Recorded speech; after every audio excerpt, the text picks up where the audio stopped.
और आज जिस तरह का स्वरूप इसका बनता जा रहा है वो देखकर बड़ी प्रसन्नता होती है। और आज के इस आयोजन में मंचस्थ सभी विशिष्टजन इस बात को अनुभव भी करते हैं। हमारे जितेंद्र सिंह जी तो लिखते ही रहते हैं, ढूंढाड़ के लिए बहुत कुछ उनका भाव रहता है और उसके लिए अपने लेख में भी वो जगह पूरी करते हैं।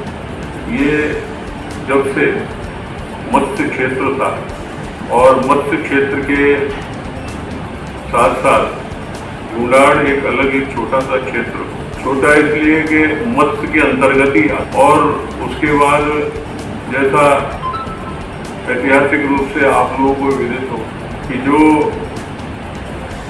जो ढूंढ नदी है उसकी परिधि में जो क्षेत्र आया वो ढूंढाड़ कहलाया। और पुराणों के अनुसार जो राजा ययाति जिन्होंने ढूंढा नाम के उस राक्षस का वध किया और उसके शोणित से जो नदी बनी वो ढूंढ कहलाए। बाशु जी करके बहुत बड़े घी के व्यापारी थे, बहुत बड़ा नाम था उनका उस व्यापार के क्षेत्र में। और जैसे कोई परफ्यूम लगा के नहीं निकल जाता तो दूर तक गंध आती, वो जहाँ से उनके कपड़ों में घी दिखता था वो जहाँ से निकल जाते थे घी की, शुद्ध घी की गंध आती। तो ये पर कभी उनके अंदर ये नहीं देखा कि आप इतना बड़ा व्यापार करते। तो इस तरह से जो है ये हमारे यहाँ जयपुर में कई सारी चीज़ें जो बड़ी पारंपरिक हैं और लोगों को कुछ सिखाते भी हैं। वो चीज़ें ये बतलाती है लोगों को कैसे जीवन में आचरण करना चाहिए। आज तो हमारे पास थोड़ा कुछ हो जाता है तो हम उसको दर्शाना चाहते हैं, प्रदर्शित करना चाहते हैं। तो ये हमारे जयपुर की जो खासियत है उसको हमें आगे ढूंढाड़ की खासियत ही जानना चाहिए। वो जयपुर इतना बड़ा है कि उसमें लगभग ढूंढाड़ आ ही जाता है पूरा। तो मैं आज इस अवसर पर उन्हें सभी लोगों से इस कामना के साथ कि वो अपने मन में दृढ़ धारणा के साथ काम करें। हमें अपनी इस लोक परंपरा को, हमारी भाषा को, हमारे यहाँ के जो पारंपरिक उद्योग व्यापार हैं उनको कैसे आगे बढ़ाने में हम सहयोग कर सकते हैं, उसके लिए वो प्रयत्नशील हों। और जहाँ तक जो भी कुछ अपने स्तर पर बन सकता है और जैसे ही बन सकता है उसके लिए भगवान उनका मार्गदर्शन करें और उसको आगे बढ़ाएं। इसी कामना भावना के साथ अपनी वाणी को 1503 में कृष्णदास जी पयारी जी महाराज गलता में पधारे और गलता में आकर उन्होंने जो काम किया और गोस्वामी तुलसीदास जी यहाँ पर रहे और उन्होंने अयोध्या कांड की रचना की। और फिर गलता में जो गंगा और गंगा के साथ में गलता का जो धार्मिक वातावरण था और पृथ्वीराज की जो पत्नी बालाबाई स्वयं इस पूरे ढूंढाड़ की मीरा के रूप में प्रतिष्ठित थी और आज भी इतिहास में उनके बारे में लिखा जाता है। ढूंढाड़ के बारे में कई तरह की बातें हैं। कोई कहते हैं कि बीसल देव ने जोमनेर के पास कोई पर्वत है वहां बैठकर ढूंढ नामक कोई पर्वत था उस पर तपस्या की थी। कोई आदमी ये मानता है कि जो आमेर की पहाड़ियां हैं वो ढूंढापट्टी की पहाड़ियां हैं। इस तरह से कई तरह के जो विवेचन हैं ढूंढाड़ के बारे में हमको सुनने को मिलते हैं और किताबों में पढ़ने को मिलते हैं। ढूंढाड़ की जो सबसे बड़ी खास बात है वो खास बात यह है कि जिस राक्षसी का वध किया वो राक्षसी यहाँ पर बच्चों को उठाकर ले जाती और बच्चों को उठाकर ले जाती और वो उनको खा जाती। बाद में जब फिर उस राक्षसी का वध हुआ उसके पहले ये व्यवस्था की गई कि बच्चों का ढूंढ पूजा जाए।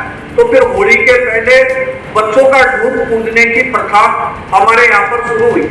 और जब भी ये कहावत कही जाती है कि होली पर से ढूंढ और मार कसम के मुंह, मतलब होली के पहले ही जो बच्चा है, जो नवजात शिशु है, उसको स्वस्थ रहने के लिए, उसको अच्छा बनने के लिए प्रार्थना करते हैं। सारे घर के लोग मिलकर उसके पाटे पर बिठाते हैं, ढोल बजाते हैं और ढोल बजाने के बाद में सारे घर के लोग उस बच्चे के फेरी लगाते हैं और ये कामना करते हैं कि ये बच्चा खूब उन्नति करे, खूब स्वस्थ रहे। इस तरह से गया।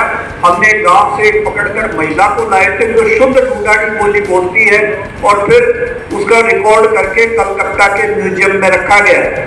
इसलिए जैसा भी महाराज साहब ने भावना व्यक्त की और कहा कि ये तो बोली बिल्कुल खत्म हो रही है, और मैं भी नहीं बोल पा रहा हूँ, मुझे भी आज इतने साल हो गए लेकिन मैं भी नहीं बोल पा रहा हूँ, कहीं ये हमारी ढूंढाड़ी भाषा ये कहीं खत्म नहीं हो जाए।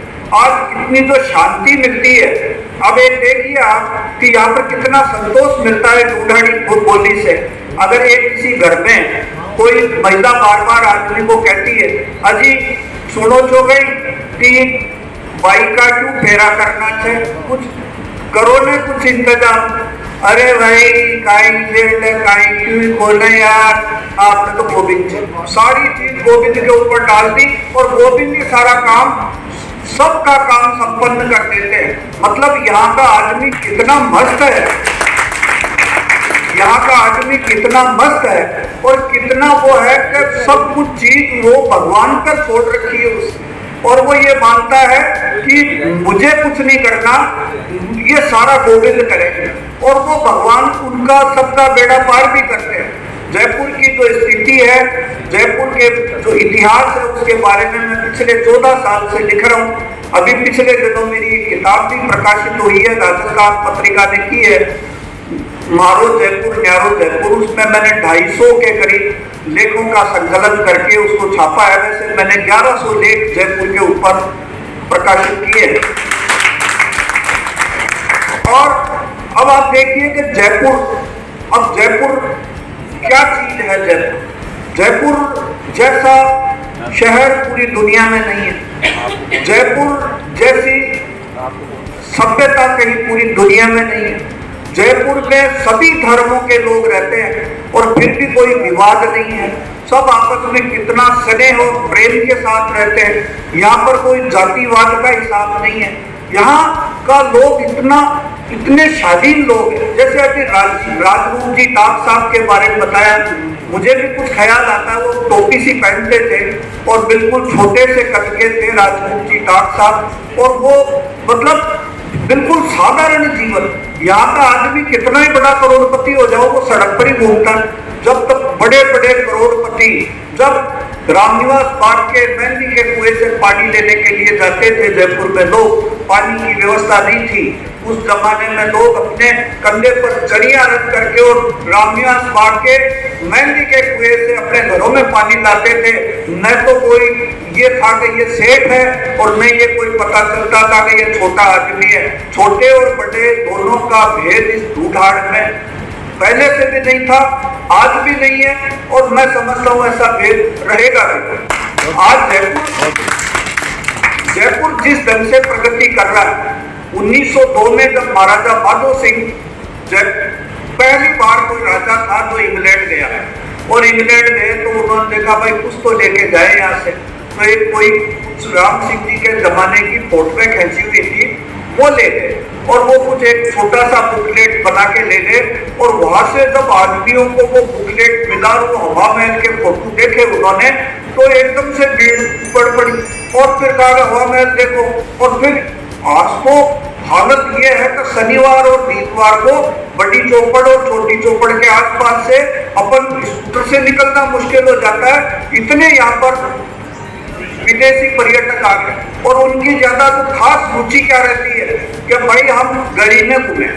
अब हम अपन को अजीब सा लगता है कि रिक्शों के अंदर बैठे हैं, सारे के सारे अंग्रेज लोग बैठे और गलियों में एक एक हवेली और एक एक कमरे को देख रहे हैं, क्योंकि ये जो चीजें हैं ये संसार की सबसे विचित्र चीजें हैं, ये संसार की सबसे विशिष्ट चीजें हैं। ये गुलाबी रंग, क्या है दुनिया में कोई गुलाबी रंग का शहर? क्या है दुनिया के अंदर मंकीज वैली?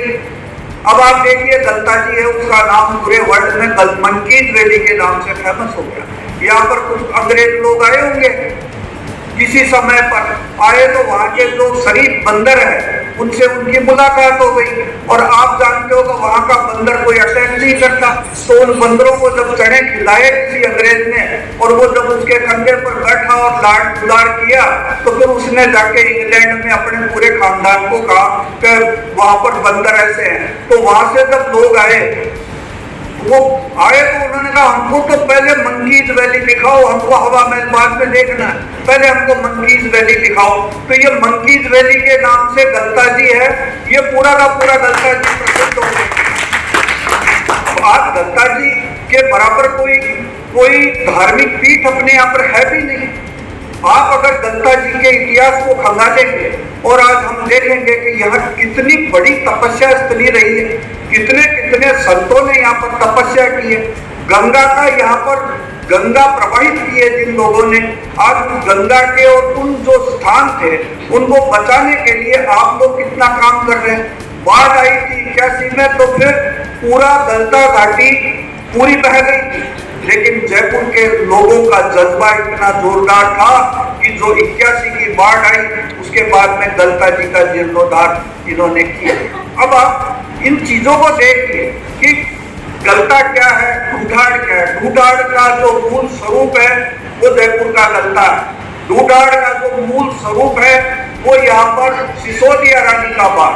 सवाई जय सिंह जब आमेर मोमिनाबाद बन गया, बहादुर शाह ने बादशाह ने जब आमेर को मोमिनाबाद बना दिया, जय सिंह यहाँ से गए सीधे डोसा था उनके पास में, और फिर जोधपुर गए जसवंत सिंह के पास, और फिर मेवाड़ चले गए महाराजा अमर सिंह के पास में, और उन्होंने फिर वहां पर जब शादी की उस चंद्र कंवर सिसोदनी से, और उस सिसोदिया रानी के लिए जो महाराजा ने जो बनाया सिसोदिया रानी गार्डन, कहते हैं ना first impression is the last impression. पहले जयपुर में आने जाने का रास्ता यही था। ये रास्ता तो बाद में बनाया गया, मिर्जा इस्माइल के टाइम पर ये रास्ता बना, लेकिन first impression is last impression कि जयपुर में आने वाला आदमी ये देखेगा मैं जयपुर में प्रवेश कर रहा हूँ, 7 दरवाजे, मच्छी दरवाजा, फलाना दरवाजा, और कितनी सुंदर सुंदर यहाँ पर छतरियां और कितने सुंदर सुंदर महल, वो सिसोदिया रानी का गार्डन, और उस गार्डन के बीच से रास्ता जाता है गलता जी का, जहाँ पर साक्षात भगवान खुद विराजमान। अब आप जयपुर के ऊपर है कि जयपुर हमारा क्या है। मैं कई बार पहले भी अभी बताया, हमारे जो सुभाष जी के साथ में हमारा जो चल रहा है जयपुर को लेकर के, कि जयपुर ग्रह होते हैं 9 और जयपुर है 9 कैसे है कि जयपुर का परकोटा 9 वर्ग मील और जयपुर को 9 चौकड़ियों में बांटा गया है। मतलब ग्रह कितने 9, चौकड़ी कितनी, 9 भागों में इसको बांटा गया, और 9 भागों में बांटकर जयपुर का जो एक चौकड़ी है वो उस जमाने का बीघा अलग होता था, उसके हिसाब से 18 बीघा की एक चौकड़ी, 8 से 9। तो अब आप देखिए इसका पूरा 9 का पूरा अब सप्तऋषि मंडल है, और भगवान सूर्य के रथ के 7 घोड़े हैं। 7 घोड़ों के हिसाब से जयपुर में 7 दरवाजे। आगे बढ़ रहे थे, इनको कारण लगाए थे कि आप सबको सहयोग हो और ढूंढाड़ की भाषा संस्कृति के प्रति लोग मोह हो, और ढूंढाड़ परिषद 20 समय से ही एक कैलेंडर बना 40 है। कैलेंडर का है नापा स्टार्ट हुआ था संक्रांति से।